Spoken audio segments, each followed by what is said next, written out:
What's going on, guys? So that's the exhaust cam. These are the intake cams. This is the stock intake cam out of this 2017 bike ZX10, and this is the Kawasaki racing cam from Kawasaki that they make for this bike. You got to get your new bolts and a sprocket. They tell you use that sprocket because it's made for this cam. Probably has something to do with the way it's timed. These cams, to look at them, you can't see anything with the naked eye in a difference. But you measure them with the micrometer, you can see you got a little more lift on them. And I'm sure if you look here, you can see they have timing marks on the front of the cam. The stock ones come with the timing mark on the back side, and that's so when that cam sits in here, you can't really see from that side to line up with the head, so you look from the back, unless you get a mirror, which I might have to do because the aftermarket or the racing cam doesn't come with a mark on the back. But I went ahead and made one. I just followed that line up over on that tooth, and if you look, it's identical. I checked on the other one, it looks pretty much the same. So like I said, it doesn't look like a lot, but it doesn't take much to make a difference when you're talking about lift from your valves. And then it's also the degree that the cam is at, so that timing mark on this sprocket might be just a little early or later depending on how Kawasaki wants to set it up. So what we're going to go ahead and do is get that cam in the front, get it timed, get the new cam. We set this on the side so I don't put the old cam back in there, and get the new cam in, check the timing, torque everything down, and then we're going to start checking the valve lash on all the valves here and see how far we are off, see what kind of adjustments we need to make. And that'll be in the next video here. They'll all be linked together though. It'll be all one big video, so just keep watching. All right. So as you see, that's our mark right there. If you look in here, you see the exhaust mark, and you put your finger down in there and just, well, not there, but right there on the cam chain tensioner, you tighten it up. That's what you're looking for right there. I put those tie straps on because once you start trying to tighten down these cams, sometimes they'll try to jump off the sprocket, and you'll have to loosen everything back up again. You don't want to have to do that because you got to get all this tightened first, then you can put in your cam chain tensioner. And always make sure you're doing this right there on top dead 1 and 4.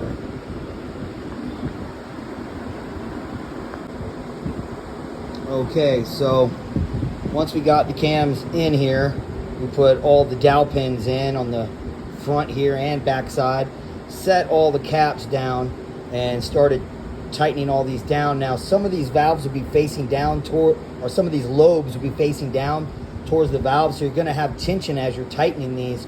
You don't want to just tighten one right in one spot. You kind of have to go around slowly on all of them so that you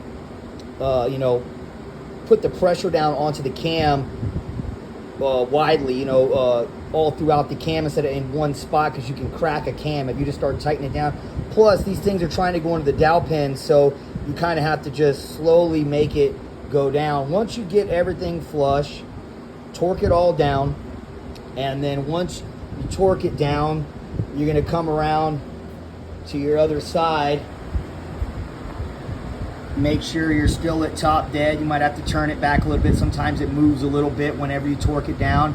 You're going to go ahead and throw that guy in there, your cam chain tensioner. Once you get the cam chain tensioner in, you go ahead and cut off your 2 zip ties that were holding your sprockets in place.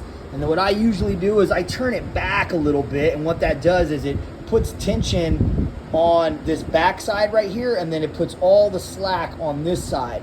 Then when you go, like if you take that timing mark and just turn it back to about here, then as soon as you start turning it back to timing, you'll hear that thing going and the spring is letting out, and it's taking all that slack out of that side. Once that slack's out, you go ahead and look right there. You can see it's on 1.4, top dead, And you can't really see in there right now, it's kind of dark, but oh yeah, you can see. There it is. See that? Exhaust, dead on the exhaust side. And then we come around over here to that mark that I made on the inside of the cam. I don't know if you'll be able to see it in here on this one. It's kind of dark, but I can see it when I have my flashlight in there. But bottom line is that mark's dead on as well. So now we know it's timed properly. Both the cams are in. Everything's torqued down. The spark plugs are out. I'm going to go ahead and pull these out right now, because what I'm going to do is I'm going to turn it over with a wrench, you know, maybe 2 or 3 times, and then put it back on 1 and 4. Just to kind of let everything seat, let the valves move, make sure nothing's restricted, nice and easy, make sure everything's working properly. Once I do that, it will be on 1 and 4 again. So now how this works is you got on your timing cover over here on this timer, you got 1 and 4 and you got 2 and 3. So if it's on 1 and 4, either 1 or 4 is going to be at top dead. They'll both be up at the top, but either one will be on compression and the other one will be on, you know, decompression, letting the exhaust out. Or, you know what I'm saying? So same thing on the other side. So what I got to do now is once I get it back around, I'll take it back around. You can always tell which one's on top dead, which way the cams are out. You see how these cams are facing out here? And then those cams are facing out there. This is the one that is at compression. It's at fire right here. So that means 4 isn't. And you can tell if you look at those cams, totally different angle right there. That exhaust is here.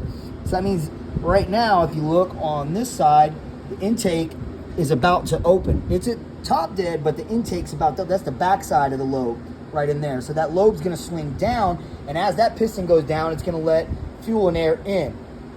Where this one is opposite. It's gonna be a whole nother revolution before those intake valves come on this one.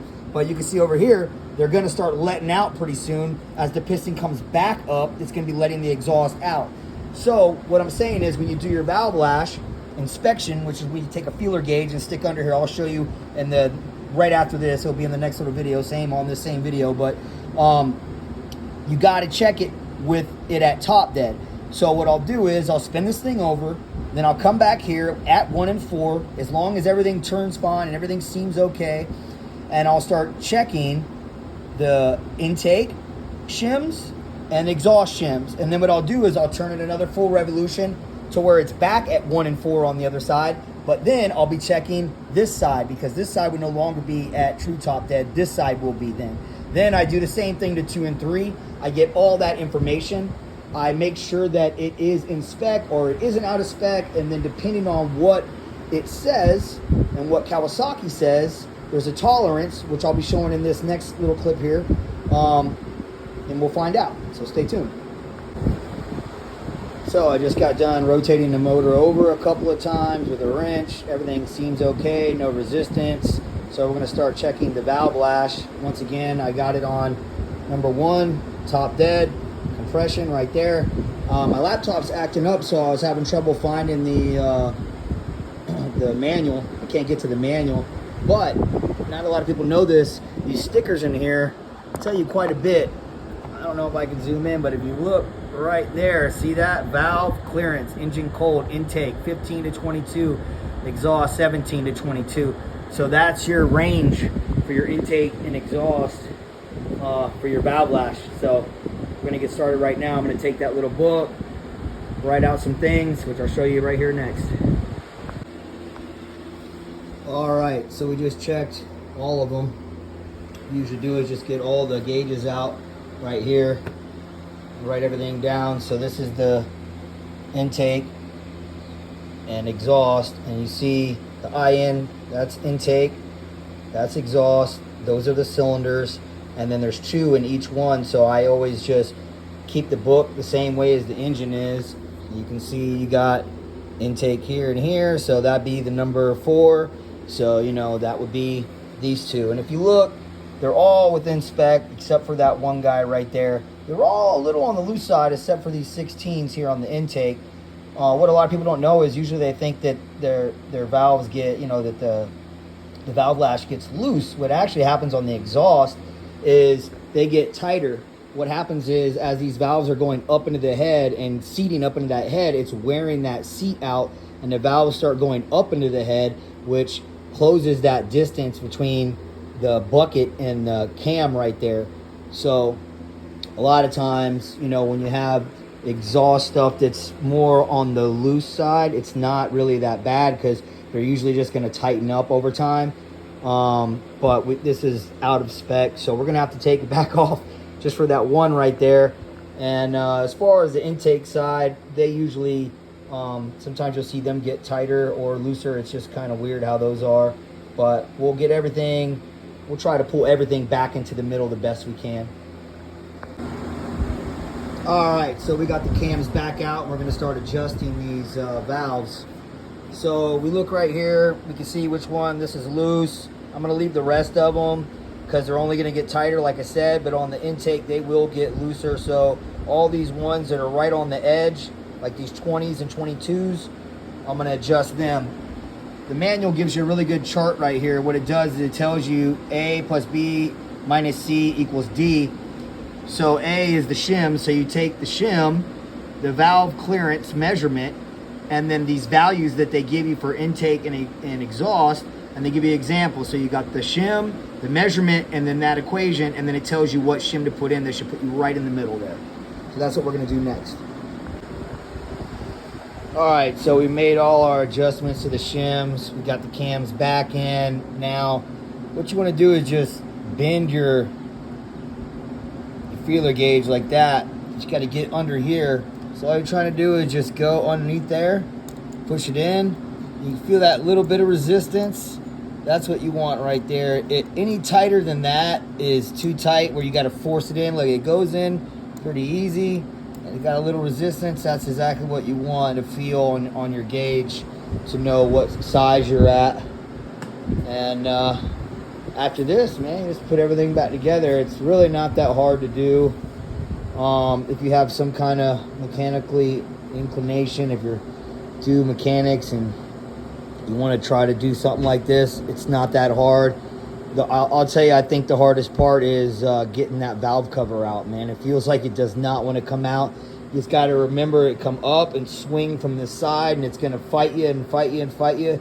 You got to try to get up over there, and a lot of time what happens is the gasket will get stuck to the actual valve cover and not the head. So when you're trying to get this side off back over here, the gasket is catching on this. So sometimes, you know, you got to give it a little pull, and it kind of just tears the gasket off. And then when you go back on, the best thing to do is clean this up real good, get some silicone on your spots right here and over there on the other side, and then get that gasket on the head so you don't have the gasket on the cover while you're trying to go back on. You want it on the head, and then it's easier to get the cover on and set it down on top of that gasket. So that's probably what I'll be doing. And as you can see, it's tight in here, man. There's not a lot of room inside here, but yeah, I mean, I think that's probably one of the harder parts of this job. Yeah, I think getting the cams in there and getting them on time is not really that hard. Yeah, just that valve cover is kind of a bitch. And I mean, just taking everything off and draining the coolant and everything like that is a little time consuming, but that's just, you know, removing parts and putting stuff back on. It takes a little bit of time, but it's not really a pain in the ass like that valve cover is. All right, guys, so once I get this all finished back up, I got to do some fork seals. I'll make a video on that as well. And we'll be taking it to the dyno here in town to a guy named Tony. I've never met him before. I've talked to him on the phone. That's who this guy had his bike tuned by before. So he'll be going there to see, you know, what improvements this cam makes.